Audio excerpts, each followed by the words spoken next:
સ્વચ્છતાને લઈને હર્ષ સંઘવીએ મહિલાઓને સલાહ આપતા ધોકા ઉપાડવાનું કહ્યું। સંઘવીએ કહ્યું કે સોસાયટીની નીચે બેઠા બેઠા ભાઈઓ મોડી રાત સુધી પિચકારીઓ મારે તો મહિલાઓએ ધોકા લઈને જવાનું। ધોકા લઈને જશો તો ભલભલાની પિચકારી મારવાની આદત પણ છૂટી જશે।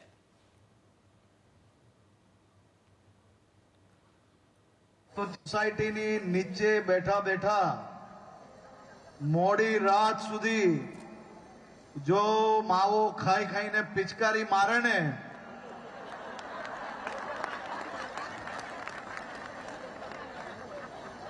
આ બરાબર છે। આ દિશા એકદમ જોરથી મને સંભળાતું જ નથી ને।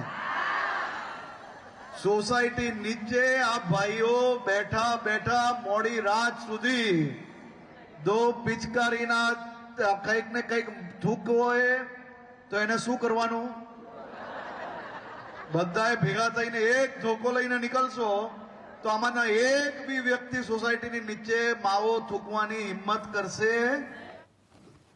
તો પાન મસાલા ખાઈ અને પિચકારી મારનારાઓ સામે ધોકો ઉપાડવાની હર્ષ સંઘવીની સલાહનું અમદાવાદની મહિલાઓએ પણ સમર્થન કર્યું। અમદાવાદની મહિલાઓએ સવાલ ઉઠાવ્યા કે આવા લોકો પોતાના ઘરમાં કેમ પાન મસાલા ખાઈ જ્યાં ત્યાં પિચકારી મારતા નથી? જાહેર જગ્યાએ જ કેમ ગંદકી ફેલાવે છે? પાનના ગલ્લા પર બેસી માત્ર ગપાટા મારે છે અને દીકરીઓની છેડતી કરે છે। સોસાયટીના ગેટ પાસે બેસી મોડી રાત સુધી ઘોંઘાટ કરે છે। અમદાવાદની મહિલાઓએ કહ્યું કે આવા લોકોને તો બે લાફા મારીને પોલીસના હવાલે કરી દેવા જોઈએ। આ સાથે સરકાર સમક્ષ માંગ કરી કે પાન મસાલા અને ગુટકાની કંપનીઓ પણ બંધ કરાવવી જોઈએ।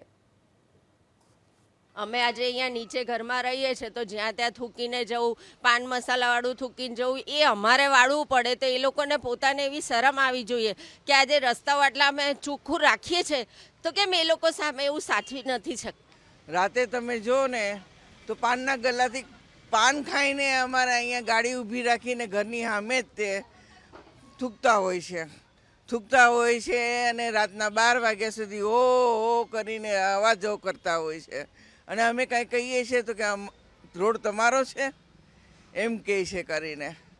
મારું કહેવાનું એ કે જ્યાં બનાવે છે ને એ ફેક્ટરી બધી બંધ કરાવો। અંદર કેફી પદાર્થ આવે છે એટલે ગરીબ માણસ બી ખાય એને બી આદત પડી ગઈ જાય। ભલે ઘરમાં ભૂખે રહે બાળકો પણ એ કેફી પદાર્થ ખાઈને રહે છે તો માટે જે કંપની બનાવે છે એને બંધ કરાવો ને। કરોડો માણસને રોકવા કરતાં એક કંપની બંધ કરાવો તો કરોડો માણસોને ધોકોથી મારવાની જરૂરત ન પડે। જો પહેલી વાત તો એ કે ગુટકા, તમાકુ, સિગારેટ ખાવી ના જોઈએ, પણ જેને હેબિટ હોય ખાય, પણ રોડ ઉપર ગંદકી ના કરાય। કેમ તમારા ઘરમાં નથી કરતા અને રોડ ઉપર કરો છો? એ પછી બેનો ધોકા તો લેવાના જ છે।